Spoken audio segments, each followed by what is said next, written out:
কেমন আছেন সবাই? চৌধুরী পরিবারে সকলকে স্বাগত জানাই। আজকে আপনাদেরকে একটা অদ্ভুত রকমের গল্প শোনাবো। এই গল্পটি আমার শ্বশুরমশাইয়ের মুখ থেকে শোনা। তখনকার দিনে গ্রামেতে পাকার ঘর ছিলই না, সকলেরই মাটির ঘর।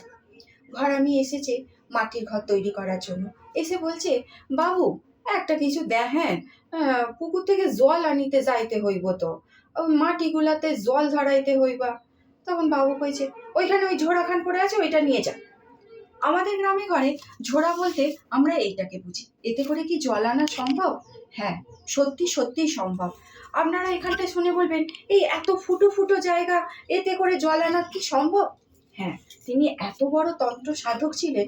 তখন ওই ঘরামিকে বলে, এর উপর ওই থলের বস্তাটা আছে, ওইটা চাপা নিয়ে তুই পুকুরে চলে যা। এরকম একটা থলের বস্তা দিয়েছে, দিয়ে চাপা দিয়ে যথাপি ঘরামি মাথা চুলকাতে চুলকাতে পুকুরে গেছে। মা, পুকুরে গিয়ে সেই ঝোড়াটা যখন জলে ডুবিয়ে এরকম করে তুলছে, দেখে না সত্যি সত্যি তা থেকে এক ফোঁটাও জল তো পড়ছে না।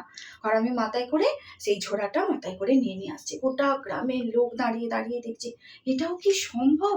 হ্যাঁ, সত্যি সত্যিই সম্ভব। তিনি এত বড় তন্ত্র সাধক ছিলেন। তার তন্ত্র সাধনায় এতটাই ক্ষমতা যে তিনি সাপকে একটা ঝাঁটা কাঠিতে পর্যন্ত পরিণত করতে পারতেন।